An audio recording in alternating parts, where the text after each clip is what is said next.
Bonjour et bienvenue dans Certains Lamas Deauville, l'émission qui débriefe les films sur tapis rouge, tous les jours de la semaine. 4e épisode de nos pérégrinations au Festival du cinéma américain de Deauville 2020.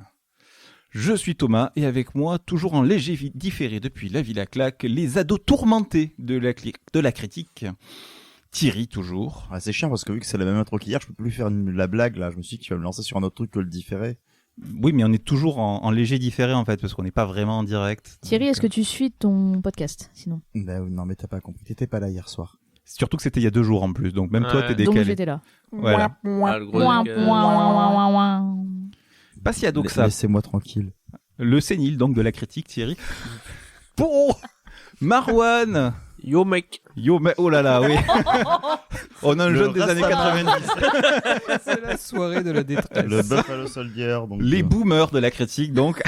Valentin aussi. Bonsoir. Qu'est-ce qu'il y a? T'es bad, t'es dans le vent, toi? Et ils sont revenus en pleine forme après s'être reposés et être gonflés à bloc. Margot de On se fait un ciné. Bonsoir. De toute façon, quand on n'est pas là, heureusement qu'on est là avec Gabin C'est pour bien ce que relever je un peu le dis. niveau de ce podcast. C'est bien ce que je dis, c'était pas là hier. Et Pas très sympa. Gabin de Cinématrack et Silence Moteur Action. Coucou.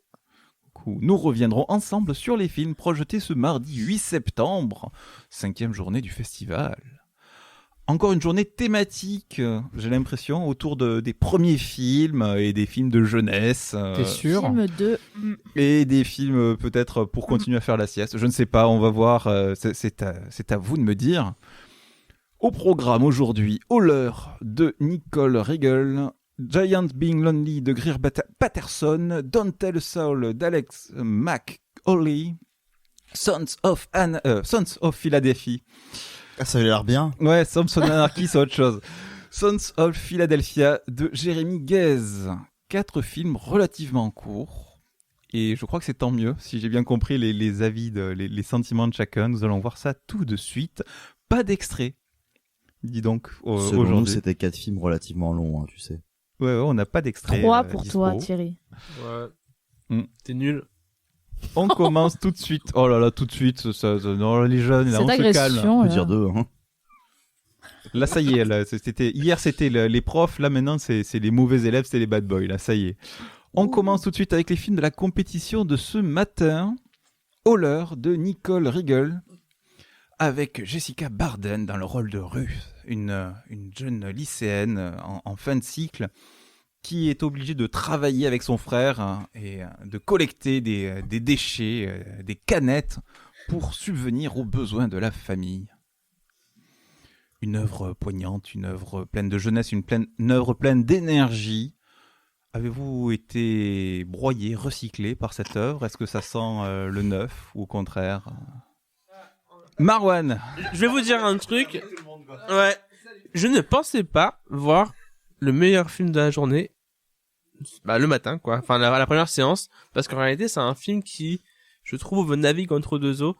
C'est ce côté où on suit on va dire l'aventure d'une jeune étudiante, lycéenne, qui finalement n'a pas les moyens, qui n'a plus de parents, dans le sens où son père est mort et que sa mère étant on essaie de la foutre en désintox, quoi. Ouais. Et donc c'est une question de survie, c'est un jeu de survie. Et encore une fois, c'est un film où même dans la forme, dans la manière dont c'est amené, on a l'impression de voir quelque chose qu'on verrait encore une fois dans les films de Sundance, dans les films un peu artistes. C'est ce côté on veut mettre en avant des gens qui n'ont pas les moyens et où la société tout est contre eux, donc contre elle. Et c'est cette idée de savoir pour celles et ceux qui peuvent, et donc c'est le personnage de Ruth, qui peuvent réussir, mais qui ont beaucoup plus d'obstacles que les autres, comment vont-ils réagir par rapport aux influences extérieures et par rapport à leur situation. Et pour le coup, je l'ai trouvé très intéressant dans sa manière de filmer son personnage, qui, elle, est assez fabuleuse. Parce que Jessica Barden a joué dans, par exemple, The End of the Fucking World sur Netflix. Et c'est une mini-série très, très, très, très, très intéressante. Et je trouve que elle développe son jeu. Et pour le coup, je pense vraiment que c'est un film plaisant pour ses acteurs, encore une fois, et pour aussi sa manière de de jouer beaucoup avec le clair-obscur, avec l'obscurité, avec ce ton bleuté qui va donner, je trouve, une certaine vieillesse, une certaine vieillesse par rapport à cette ville qui finalement la situation a lieu en ce moment. Et en gros, on a l'impression que la ville date des années 80. Et oui, on s'est d'ailleurs fait la réflexion, c'est un des premiers films qui montre Donald Trump. C'est ça, ouais. Et on en a vu deux aujourd'hui. On en a vu deux qui font référence au président américain actuel. Ça fait référence aux villes minières en fait qui sont totalement abandonnées. C'est ça, ouais. C'est pour ça que cette ville est plongée dans les années 80 parce qu'elle a plus de richesse depuis cette période-là et qu'elle n'a plus rien quoi. Donc, oui, il parle de la délocalisation quoi. Tu vois, donc à partir de là, c'est le sujet. Etc., ouais. Mais du coup, moi, je trouvais intéressant, c'est que ça reste un film d'émancipation assez classique dans sa forme, même dans ce qu'il raconte. Mais le personnage de Ruth est hyper attachant et d'autant plus dans sa manière de survivre. Du coup, on part dans le monde des ferrailleurs et de ceux qui démantèlent des usines, qui récupèrent du fil de cuivre pour pouvoir revendre ça. Et du coup, c'est des milieux qu'on voit pas souvent au cinéma et encore moins une jeune fille en fait dans ce genre de milieu-là qui essaye de s'en sortir en faisant ça. Et je trouvais ça franchement pas mal du tout. Et c'est vrai que par rapport aux autres films, c'est meilleur. Oui, mais dans les films de la journée. Mais sinon, en lui-même, en tant que tel, lui-même, tout seul... je le trouve assez bon. Alors que pour le coup, c'est vraiment une histoire vraiment classique en toute somme, quoi. On sait exactement où ça va, on sait comment ça va finir, mais c'est assez plaisant à regarder. Gabin ? Je suis assez d'accord avec tout ce qui a été dit précédemment, c'est que le film est assez classique en soi dans sa structure, dans sa manière de raconter l'histoire, mais j'apprécie vraiment cette manière de se dire, voilà, on est dans une petite ville où on a l'impression que le temps s'est arrêté, on est en plein hiver, donc il y a la neige, il fait froid, voilà, tout est en pause, on voit à quel point ça semble être une ville pauvre quand même. On a toujours ce grand écart entre justement les discours de Trump qu'on a à la télé où lui il vous dit je vais vous donner du boulot et derrière on voit que les usines elles vont fermer parce qu'on délocalise des activités. Donc c'est assez frappant quand même. C'est classique, c'est la réalité qu'on connaît, mais ça reste toujours assez important à revoir. Et donc on voit du coup le personnage de Ruth se plonger dans ce milieu des ferrailleurs et donc dans l'illégalité, puisque ce qu'ils font n'est pas très légal, d'aller démanteler des usines comme ça la nuit. Et donc le ferrailleur en question, c'est Austin Amelio qui joue Dwight dans The Walking Dead. L'un des sbires de Negan qui s'émancipe et qui part ensuite dans Fear the Walking Dead. Voilà, je raconte toute l'histoire de The Walking Dead, c'est passionnant. Donc ça me fait enfin plaisir de le voir dans autre chose que dans The Walking Dead. En tout cas, son personnage m'a plutôt bien intéressé dans ce film-là aussi. Et donc c'est aussi ce portrait de famille vraiment complètement désemparé entre le frère et la sœur qui essaient de se supporter l'un l'autre, du moins le frère essaie de chercher ce qu'il y a de mieux pour sa sœur et de faire en sorte qu'elle ne s'embarque pas dans tout ce côté, dans toute l'illégalité, du moins dans ce que lui fait. Et au milieu de ça, leur mère qui est complètement névrosée. Il y a l'image du mur aussi, parce qu'il y a beaucoup de plans très parlants. Il y a pas mal de... c'est peut-être le film qui fait le plus de cinéma, j'ai envie de dire, aujourd'hui.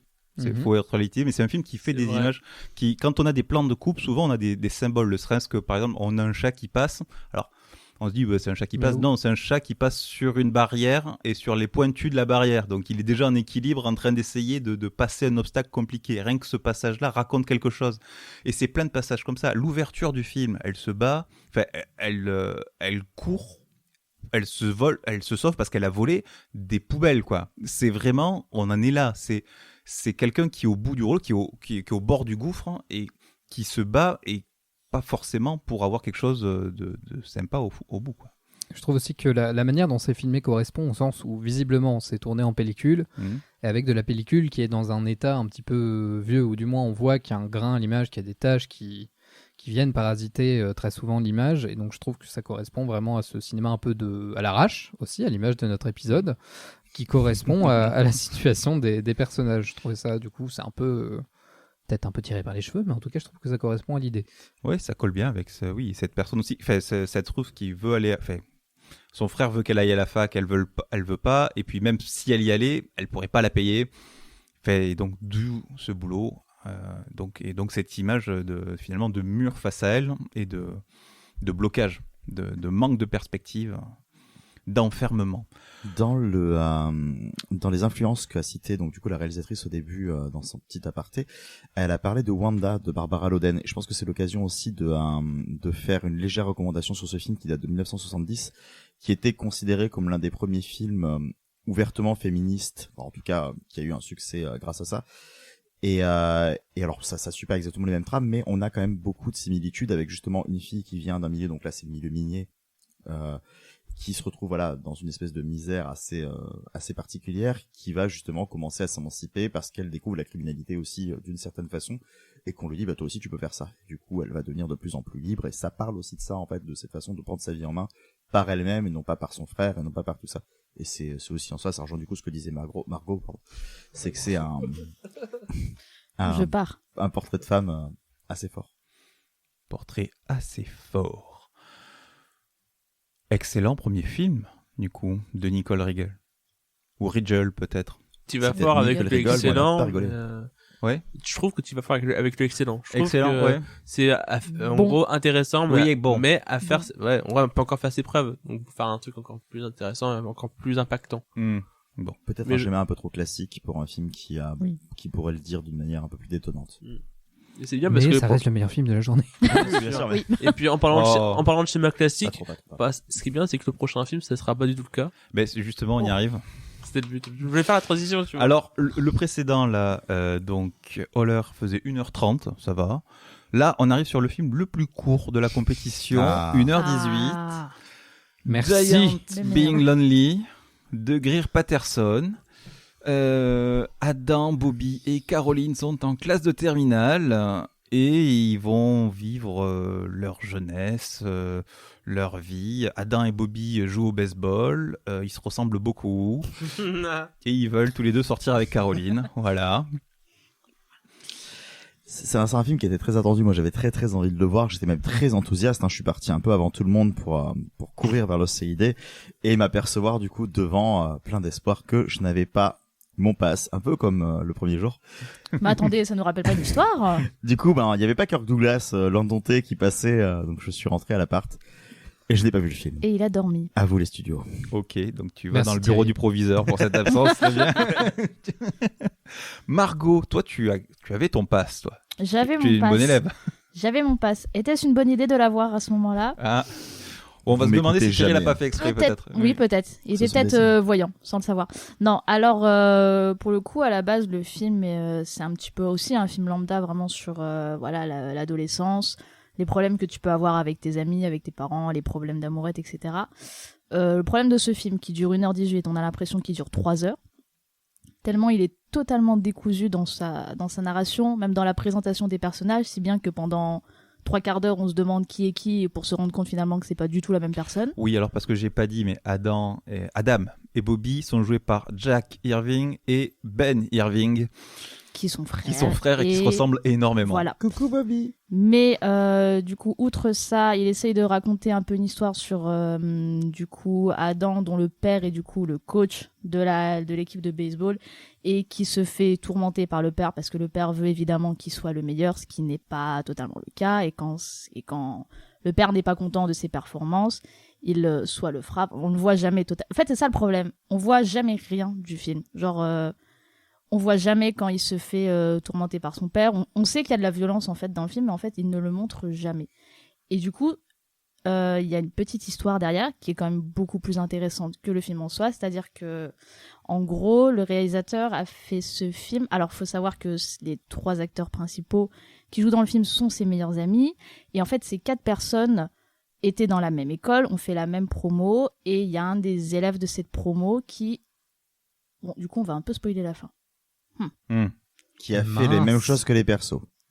Oui. Alors, pas totalement, du coup.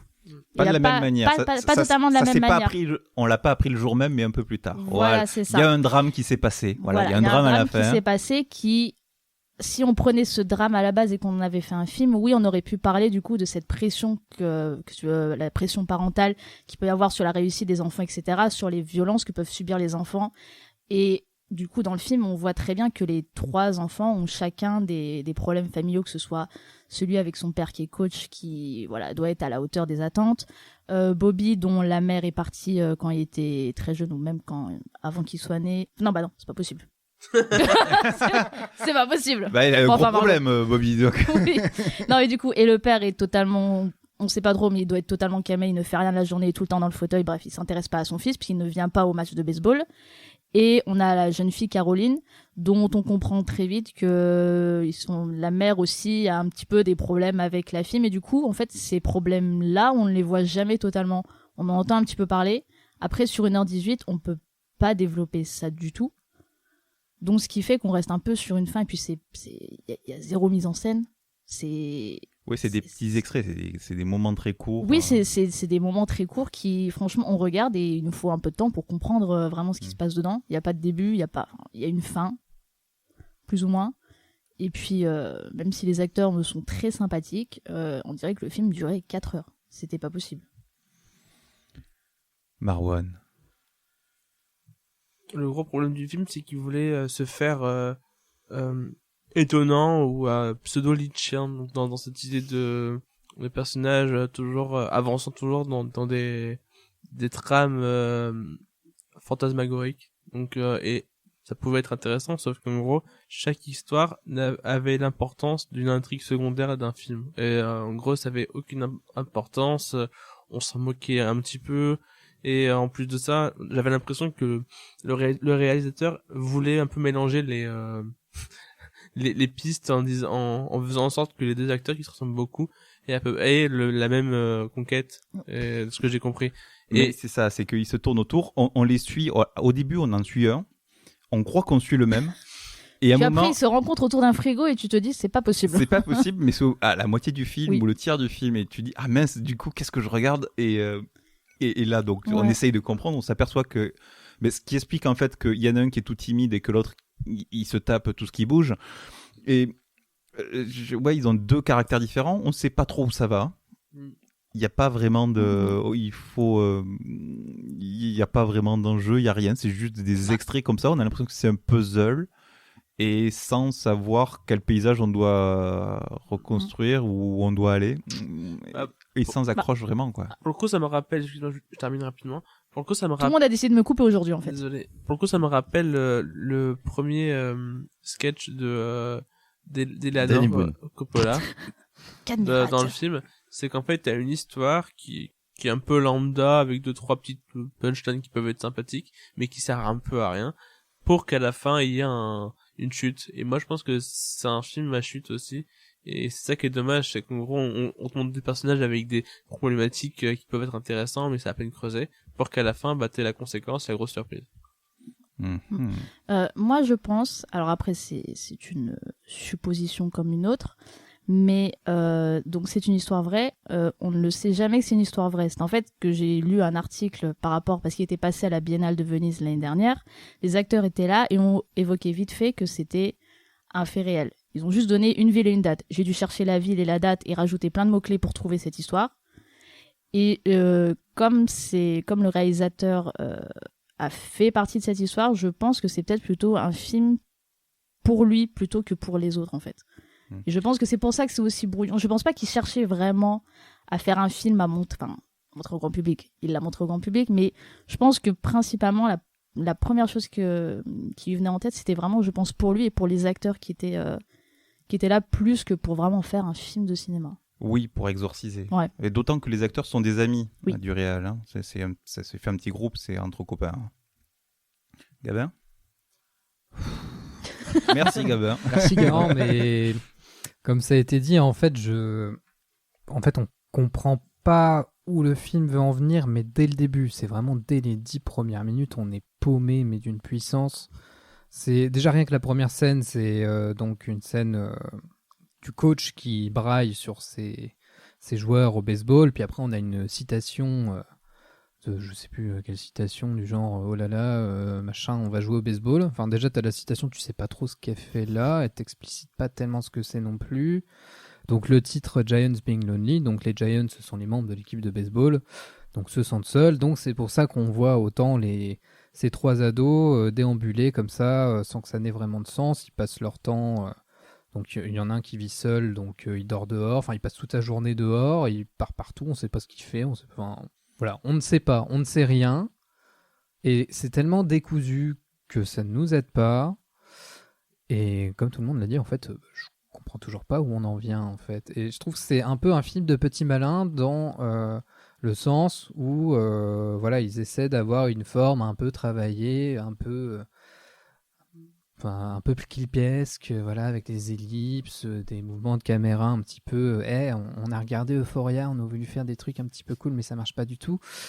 Et voilà, j'ai l'impression que c'est quelqu'un qui croit qu'il sait mettre en scène de manière un peu originale, mais en fait non, tout tombe à plat.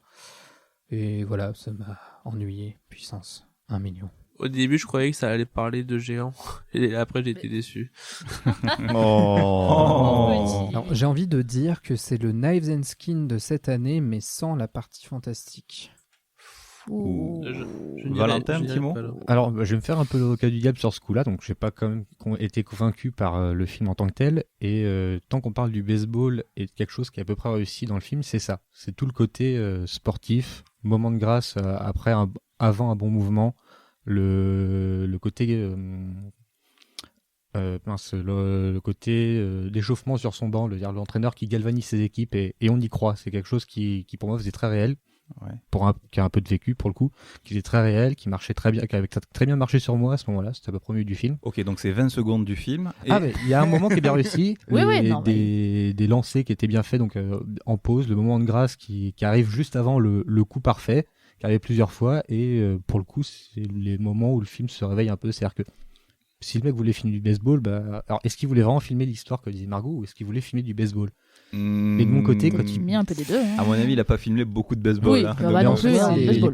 les quelques parties de baseball qui étaient dans le film étaient vraiment convaincantes et on est. Ouais, on voit 3 bah lancers. après, oui. hein. Non, mais après, il y a mais une ou deux scènes c'est- sympas, hein, par exemple. On voit 3 lancers, mais il y a tout ce qui va Oui. autour quand même, les équipes qui se galvanisent entre elles, la rivalité aussi entre les joueurs qui se sent quand même beaucoup, et l'appréhension pour certains qui sont en train de perdre, le côté la défaite. La défaite très triste pour d'autres qui sont violents, d'autres qui savent plus quoi, qui sont abattus sur un fauteuil. Le côté sportif, on le retrouve. Il y a de l'intérêt C'est- là-dessus, quoi. Mais C'est c'est la tout. question de la C'est virilité, de la masculinité, voilà, qui ressort là-dedans, évidemment. La compétition, surtout quand La même. Ça reste du compétition. sport. Hein. Ça ressort assez bien, c'est vrai. Voilà, je veux quand même dire, il y a quelque chose d'un peu bien dans ce film. Oui, tout n'est pas à jeter quand même. Voilà. La Trois caution quarts. sport a parlé. Oh. Je suis à caution sport. Maintenant, oui. Private joke. Ouais, Private Joke, on évite dans les podcasts, s'il vous plaît. On n'en parle pas, on n'en parle à personne. Don't Tell a Soul, c'est le nom du prochain film. Oh, quelle transition, incroyable. Film hors compétition. En avant-première. L'histoire de Joey et Matt qui se font courser par un garde de sécurité qui les gaulle après un cambriolage. Pendant la course-poursuite, le vigile tombe dans un trou. Et là, les 2 frères vont être hantés. Que faire de ce vigile au fond du trou? Pas de Ça a bol. l'air con comme ça, hein. Ça l'était. Plot twist. Oui. C'est con parce Thierry. qu'avec une idée comme ça, tu peux faire quand même plein de choses au final, quoi. C'est dommage. Et tu en fais ça. Et tu en fais Et ils ça. en ont fait plein de choses. C'est vraiment Quand même. le film le plus magique qu'on ait vu jusqu'à maintenant parce que ça continue. En fait, on est dans le trou, on continue de creuser perpétuellement ce trou tout au long. Tellement c'est ridicule. En fait, je me demande ce que fait Rainn Wilson là-dedans. Enfin, tout ce qu'ils font tous là-dedans. Et dès le début, c'est un peu ridicule quand on voit la musique qui est derrière la première poursuite. On a l'impression que c'est le film, le thriller de l'année. Genre, oh là là, attention, la méga grosse tension. En fait, non. Et c'est vraiment, c'est n'importe quoi. C'est un festival de n'importe quoi. Dès qu'on a les premières conversations entre parce que du coup, dans les 2 frères, il y en a un qui est gentil, le petit frère, et l'autre est méchant. Hein, c'est un gros rebelle, oulala. Les 2 Et donc, frères interprétés par Jack Dylan Grazer et Fionn Whitehead. Voilà. Et donc, le frère gentil tape la discute à Rainn Wilson, à Dwight, dans son trou. Et ils ont des dialogues très, très originaux sur voilà, la gentillesse qui l'emporte toujours T'as parce perdu que ton ça fait de papa, toi un je peux bon être ton chrétien. papa. Il peut être son papa parce que voilà, papa il est mort et puis il y a des questions de tu peux porter mon flingue? Tu sais comment il est mon flingue? Il est beau mon flingue hein, parce que c'est aussi un très bon résumé de ce qu'est l'Amérique ce film, c'est le rapport des Américains à leur flingue. Tellement d'amour envers leur flingue. Et la religion. En tout cas, Rainn Wilson nous l'a très bien vendu en disant c'est un film qui est rempli de twists. Alors oui, et ça part dans n'importe quoi. Mais en fait, il y a 2 films, j'ai l'impression. Il y a un premier film, il y a une première moitié où c'est de l'enfermement, quoi. C'est de l'enfermement, c'est du psychologique un peu. Ils sont là, ces 2 gamins qui ont pris de l'argent parce que leur mère est malade aussi. Donc ils vont cambrioler une maison et que faire de ce mec qui est au fond du trou? Est-ce que on le sauve, mais il peut nous dénoncer, ou est-ce qu'on le laisse, mais du coup on a ça sur la conscience? Et ça, c'est un thème intéressant en lui-même.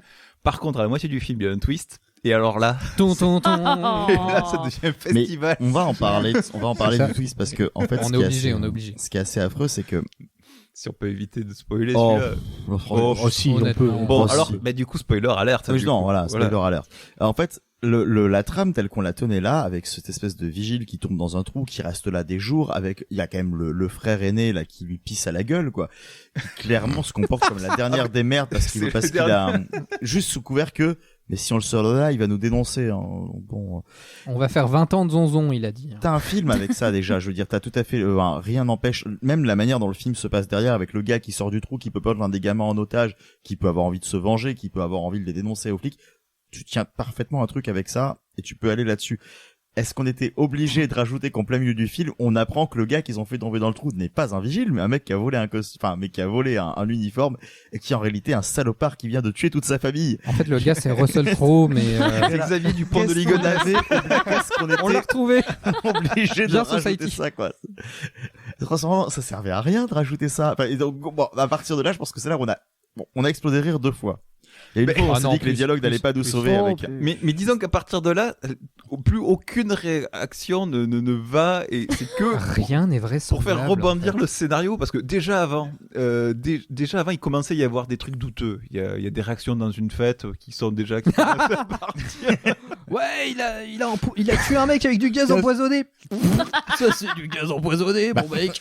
Moi, c'est la première fois que j'ai rigolé. Je me dis, c'est bon, les dialogues, on va abandonner le navire. Mais c'est ça, ce gaz empoisonnant, plus symptomatique du film, qui a 2 traitements, c'est-à-dire qu'il se prend vraiment au sérieux, et il a des moments où le film perd il perd pied complètement, il lâche tout, quoi. Mais la deuxième partie a des rebondissements de films nana ou de films du samedi, fait des trucs très très légers, mais avec un ton grave tout le temps, qui fait qu'on n'arrive pas à les prendre au sérieux une seule seconde. Tant qu'on est dans les spoilers, quand même, on a cette mère qui est extrêmement malade, et qui se travaille avec une canne. Ça dépend. Et qui débarque pour défoncer ce tueur, quoi. En pleine forêt avec un fusil à lunettes. Alors qu'on te montre bien la distance entre la maison et le puits. Il faut y aller soit en vélo, soit en voiture, et elle y va avec une canne, quoi. En 5 minutes. C'est fantastique. Le film, c'est absolument pas ce qu'il veut faire, et il y a rien qui marche, quoi. Oui, c'est compliqué. 1h24, hein, même pas 1h30, ça reste un film relativement court, mais il se passe tellement de trucs à la fin que du coup on s'est pas endormi. Mais c'est un bon nanar, tu passes un moment génial. Moi, j'ai très envie que ce film sorte en salle. Hein. Je pense pas que ça va Universal, sortez-le au cinéma. Par contre, revoyez vos sous-titres parce qu'ils étaient bourrés de fautes. Ouais, après ça m'étonnerait parce que pour le coup, à part un acteur qui était à peu près connu, t'as ce côté aussi où et même c'est des acteurs qui jouent pas très bien. C'est ça qui était rigolo. Ça a été fait une émotion. Après, c'est pas la faute des acteurs, c'est la faute du réal qui a très mal dirigé. Mais ça faisait vraiment jouer une émotion. C'est son premier film, le pauvre. Ouais, mais ce que je veux dire, c'est que t'en as un qui fait joue la colère. Toi, tu joues la mère malade. Et là, c'était pathétique. La mère malade qui demande tous les jours un soda, un sucre. Bah écoute, putain, prends-le tout seul, ton soda. Mais qu'est-ce qui t'arrive, mon fils? Attention. Oui. Ah, je croyais que t'allais dire non, mais il y a des passages merveilleux. Il organise une fête, t'as une nana qui lui fait tiens, je t'attends, il regarde son petit frère, il fait celle-là, elle taille des pipes pour $20. C'est quasiment l'un des seuls autres personnages féminins du film. Hein. C'est le rôle principal de Dunkerque, et de se dire que il finit là-dedans. C'est triste. Oui, ça arrive. C'est triste. Il a déjà beaucoup d'impôts. Voilà. Faut bien vivre, faut bien vivre. Christopher Nolan l'a trop bien payé la première fois. Allez, on grandit un peu. On va à Philadelphie. Avec Déjà Eh oui, déjà, le dernier film de la soirée. Sons of Philadelphia. Avec Tom Hanks. Non, si seulement. Qui d'ailleurs en VO s'appelle The Sound of Philadelphia. Allez comprendre. Franchement, je veux bien qu'on nous fasse une explication sur C'est ce sur les changement de titre. fils qui font de la musique. Et, De l'écrivain, réalisateur Jérémy Guez, d'après un roman, L'amour fraternel de Pete Dexter, est sorti prévu le 30 décembre 2020. Bonne année. Bonne année, super, vous vous régalez. Ouais, ça commence bien 2021 au cinéma. Voilà. On suit Peter, interprété par Matthias Schoenaerts, qui est un membre de la mafia irlandaise et qui va essayer de recadrer son pote, Cousin. son cousin, Frère, cousin, pote. Ouais, on ne sait pas trop. Voisin. Voilà, Michael, interprété par Joel Kinnaman. Voilà, et pendant Et bah voilà. et éviter un conflit avec la mafia italienne. Joël qui fait mal. Voilà. Film de mafieux. Est-ce que ça vous a touché ce film? Est-ce que Alors, vous l'avez bien aimé? je tiens à dire que Thierry a bâillé très longuement. Ça représente à peu près mon Le avis podcast sur le film. aujourd'hui. Ouais, Thierry. Voilà. J'ai pas dormi. Déjà, c'est bien. Mais il aurait aimé. J'aurais peut-être dû. Ben oui. Alors moi déjà dès le début du film j'étais assez extérieur à tout ça. Je veux dire je sais pas le genre de personnage pour lequel je vais avoir de l'empathie.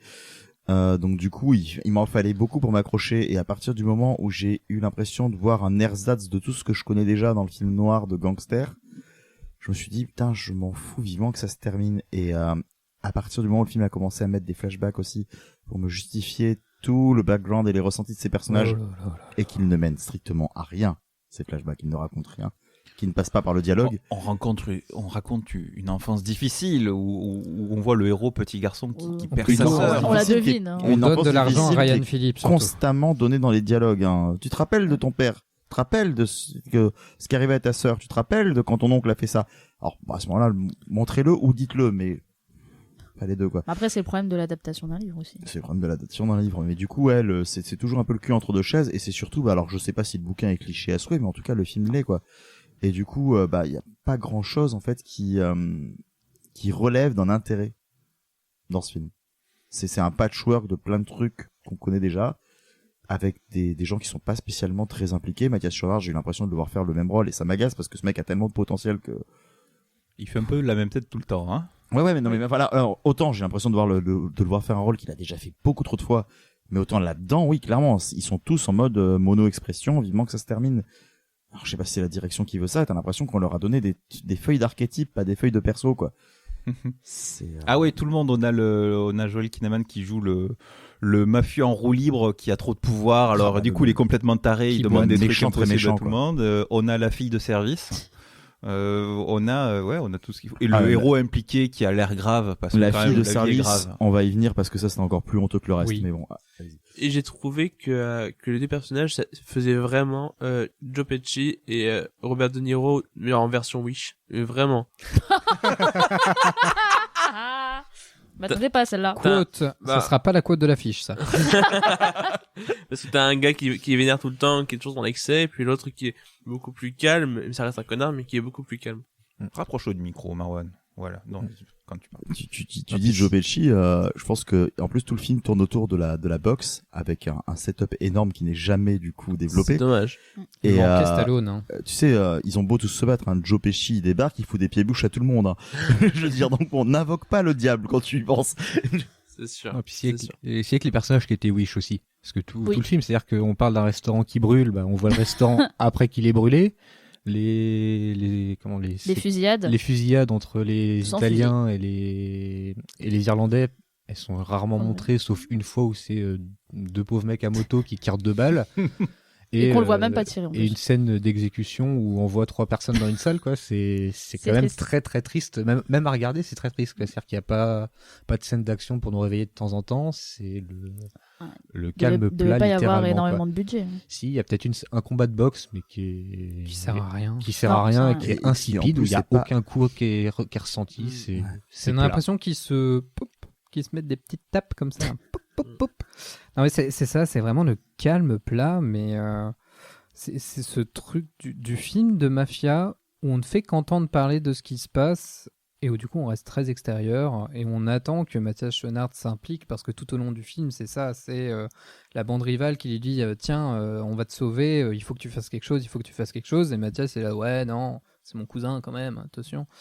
Et justement on allait parler de Maika Monroe donc, qui joue la meuf de service. En gros c'est quelqu'un qui était dans le passé du héros qui revient des années plus tard, et déjà dès sa première apparition on a Mathias Schoenaerts qui est en effaré ou du moins qui est en admiration devant elle, waouh, et on comprend tout de suite à quoi elle va servir. Et elle ajoute aucun enjeu dramatique en plus de ça. Oui, je veux dire, la fonction qu'elle est censée même de base, il n'y a apporter pas en énormément mode d'enjeux dramatiques. je dois m'enfuir, enfin, c'est la fonction du ok, j'ai une oasis par là, je vais m'enfuir avec elle. Et même ça, tu le retires, c'est le même film quoi. Donc elle est pas du tout exploitée. C'est puis putain, mais pareil, t'es pas de elle, nana dans ces films, c'est pour ça quoi. Elle dit je veux pas être impliquée là-dedans, puis finalement un peu quand même. Elle a un frère qui est un peu impliqué malheureusement pour elle. Oups. Après, le problème du récit, c'est que, en général, quand tu veux que les gens ne soient pas ennuyés, c'est de faire des montées, genre être en crescendo, essayer de créer un intérêt, des comment dire ça, des obstacles, et après, il y a une sorte de choc, et ça redescend, et ça remonte. En fait, c'est des vagues. Marwan, le scénariste, c'est avec nous ce soir. Non, mais là, mais heureusement qu'il nous explique parce que oui. Là, c'est pas du tout ça. C'est ça. Là, c'est le calme plat. J'ai l'impression que le film était mort, tu vois. C'est encéphalogramme plat. Ce qui est dommage, Ouais. parce que du coup, le matériel de base, le livre Un amour fraternel, que j'ai presque fini de lire, à peine. Bravo. Alors, pour le coup, il emprunte pas grand-chose du livre, à part... le côté de gang mafieux, les prénoms des personnages, les flashbacks, qui du coup servent, enfin dans le livre ok parce qu'ils sont au début du livre, donc une fois qu'on les a lus c'est bon, mais du coup dans le film ne servent à rien du tout. Et ouais c'est dommage parce qu'il se passe il se passe rien premièrement, et deuxièmement c'est juste un film de gangster lambda, donc on sait exactement ce qui va se passer à quel moment et comment ça va finir, donc une fois qu'on l'a fini on fait ok, tout ça pour ça. C'est triste. Non, puis je vais revenir sur Joel Kinnaman aussi, qui est déjà pas forcément un acteur que j'apprécie beaucoup, aussi parce qu'il a beaucoup joué dans des trucs pas top. On va pas parler de Suicide Squad, hein, mais après il a beaucoup fait des séries, Alter Carbone, Robocop, il est c'était parti. génial. Non, je déconne, le premier, celui sans lui en fait. Oui, voilà. Mais Kinnaman, en fait, c'est vraiment l'archétype du mafieux qui, même après s'être pris une balle, se dit tiens, je veux péter la gueule de tout le monde, et qui du coup pète des plombs tout le temps. Sauf que tu le vois péter un plomb une fois, tu le vois péter un plomb deux fois, à un moment donné, t'en as un peu marre, quoi. Et Ça, puis c'est- en plus c'est des plans gratuits quoi. Hein. C'est même le mec est là, oh putain, mon cheval. Oh là. On lui dit Ça, c'est ridicule. ne fais pas ça, ça va pas marcher. Ah ça marche pas. Eh ben oui mais pourquoi tu veux tuer tout le monde maintenant? D'abord, il est méchant avec le cheval, puis après, il est méchant avec le monsieur qui soigne le cheval, puis après, il est méchant avec le monsieur qui est avec le monsieur qui soigne le cheval. Et puis une pensée méchant avec pour tout le ce monde. pauvre Carlos, donc le gars qui tient la salle de gym, qui a l'air peut-être tout gentil, il entraîne un boxeur, et Oui. tout le temps, tous les soirs, t'as ce mec là. Je vais éclater ton boxeur. J'ai ramené un de mes gars là. Mon poulain est meilleur que le Ils sont, tien. non mais fous-nous la paix. Non mais il va se battre. Et du coup le boxeur défonce son gars et il fait je t'en ramène un demain hein, parce que bon j'étais pas très facile. Celui-là, c'était À une quoi merde. ça hein. sert en plus? Mais pourquoi il fait ça?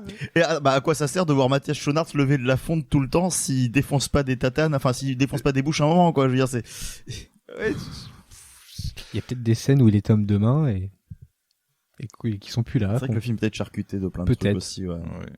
Aïe, aïe, aïe. Bon, bref. Giant Bean, Lonely. Non, ça c'est un des mauvais. Mais alors, c'est ça qui est terrible, c'est que là, on a vu 4 films qui sont pas vraiment mémorables. Si le premier Holler, ça allait, mais les 3 derniers, là, Je trouve quand même que Don't Sell a Soul est très mémorable. Hein. Oui, Malgré lui. Ah oui, malgré lui. Ouais, ce qui est dommage, c'est de se dire Sons of Philadelphia, c'est un réalisateur français avec une équipe majoritairement française, de se dire on fait un film aux États-Unis, on essaie de revisiter un genre qui est déjà vu et revu, et non, on s'en sort pas, quoi. Ouais. C'est... non, C'est rien triste. d'original, hélas. Et je pense que le 30 décembre, vous aurez mieux à faire. Comme Après- les 3/4 des films qui sortent le 30 décembre, enfin en fin d'année de toute façon. Alors l'année dernière, il y avait bien eu chez les Malawa, Cats et Charlie's Angel. Je te permets pas. C'est notre épisode préféré avec Marwan. On l'écoute tous les soirs et on se C'est rappelle à vrai. quel point on a kiffé ce moment. C'était incroyable. J'y pense encore. Tu sais, c'est le, La jambe de Judi c'est Dench. l'étape entre la sortie au cinéma et la VOD direct, tu sais. c'est Yann le McKellen 30. qui l'abdulé. Ouais. Bref. Pardon, il y a quelqu'un qui trifouille quelque chose. Allez, c'était notre retour sur les films projetés ce mardi 8 septembre. Avant de se quitter, est-ce que vous avez des attentes pour demain, mercredi? Wendy. Au point où on en est, j'attends plus rien. Mec, Ouais, t'es Margot, femme. Wendy. ouais. Wendy, absolument. Ah, moi, Wendy, en fait, je l'ai déjà vu. Mais comment tu l'as vu, Gabin? Pas légalement, pardon. Mais du coup, j'ai vraiment hâte de le revoir Ah, il sur a hâte. grand écran, Ah, au cinéma. Très, très bien. Et allez le voir quand ça sortira en décembre. Merci. Moi, je sais pas. Vous savez pas. Moi, S'il oublie pas son pass. MASH de Robert Altman. Ouais, je pense que je vais aller voir MASH aussi, ouais. Une valeur sûre. Les normalement. rétrospectives, J'avais vu, mais ouais, c'est les- trop les tôt. Oh, si c'est pour venir à Deauville pour faire des rétrospectives. Bah ouais, pourquoi Bah, on vient pourquoi là, du pas. coup Bah Pourquoi écoute, oui. hein. Moi, franchement, là, aujourd'hui, je pense qu'aller voir autre chose à côté, Oui. ça aurait été pas Pas mal. faux. Ça limite la casse. Ça aurait été pas mal. Et moi, c'est le documentaire sur le Friedkin, quoi. Sur son enfin, film. tu vas enfin Ouais, le je vais enfin le voir. tu vas Et le rattraper. ouais, c'est le jour J. On a rejoué en plus avec le fait que le documentaire est peut-être pas bien dans la journée. Donc Marwan est là en mode putain, je sais toujours pas. Ah, si, je sais très bien, c'est bon. Alors c'est quoi du coup? C'est très bien.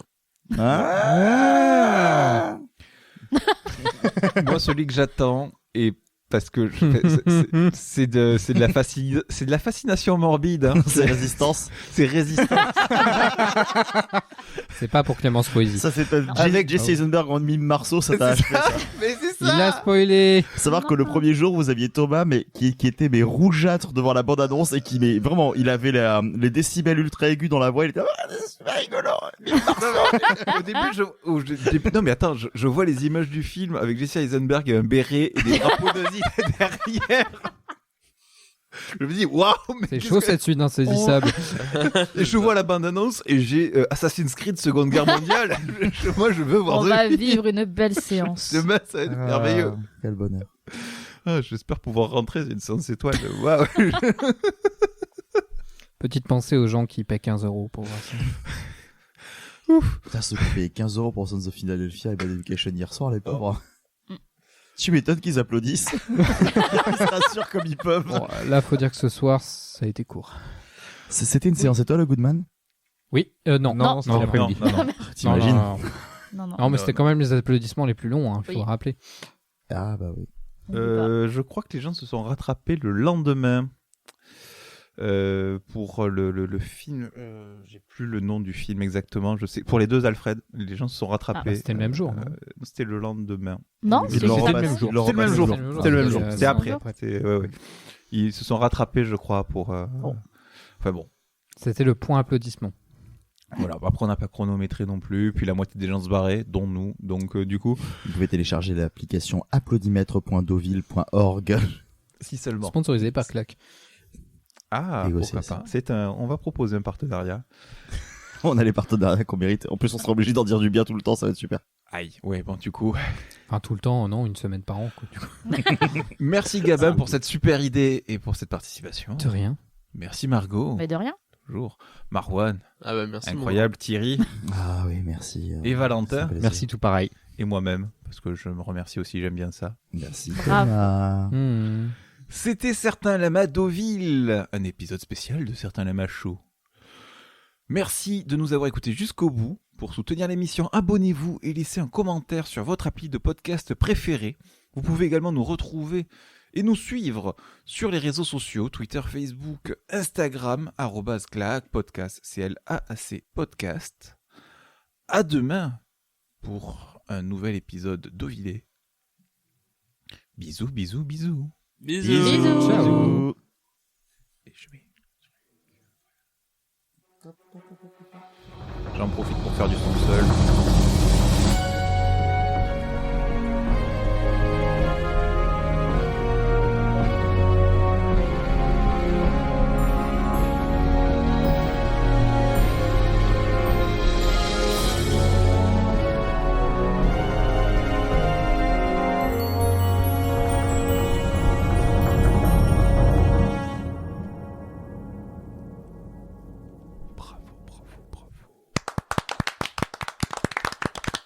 12 sur 10.